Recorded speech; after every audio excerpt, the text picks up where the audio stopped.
டிரம்பின் மனைவி குறித்து பரபரப்பு குற்றச்சாட்டு ஒன்று முன்வைக்கப்பட்டிருக்கிறது. இது டிரம்பின் ஆதரவாளர்கள் மத்தியில் அதிர்ச்சியை ஏற்படுத்தியது.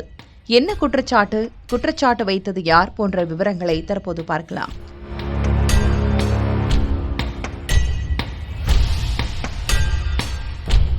டிரம்பின் மனைவி குறித்து எந்த செய்திகள் வெளியானாலும் அதனை கேட்க வேண்டும் என்ற ஆர்வம் பார்வையாளர்கள் மத்தியில் அதிகமாகவே இருக்கிறது. ஆனால் அவர் குறித்து தற்போது வெளியாகியிருக்கும் புதிய செய்தி பலரையும் பெரும் அதிர்ச்சிக்கு உள்ளாக்கியுள்ளது.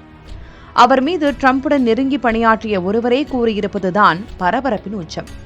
அதாவது, பிரபல ஆங்கில ஊடகம் ஒன்றில் ஜாக் கோச்சியரெல்லா என்ற நெறியாளர் பாட்காஸ்ட் நிகழ்ச்சி நடத்தி வருகிறார். இந்த நிகழ்ச்சியில் வெள்ளை மாளிகையின் முன்னாள் துணை பத்திரிகை செயலாளர் சாரா மேத்யூஸ் என்பவர் சிறப்பு விருந்தினராக சமீபத்தில் கலந்து கொண்டார். அப்போது பேசியவர், நான் 1 வருடத்திற்கு தேர்தல் பிரச்சார பணிகளிலும் வெள்ளை மாளிகையிலும் வேலை பார்த்திருக்கிறேன். ஆனால் மெலானியா டிரம்பை நான் வெள்ளை மாளிகையில் சந்தித்ததே இல்லை என்று கூறினார்.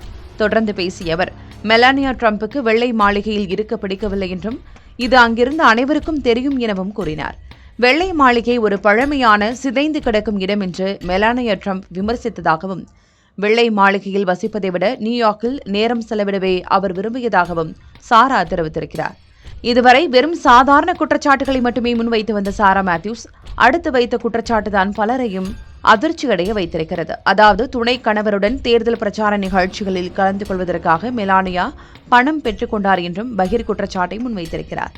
ஏற்கனவே டிரம்புக்கும் அவரது மனைவிக்கும் இடையே சுமூகமான உறவு இல்லை என்று கூறி வரும் நிலையில் இவரது இந்த குற்றச்சாட்டு பெரும் பரபரப்பை ஏற்படுத்தியது.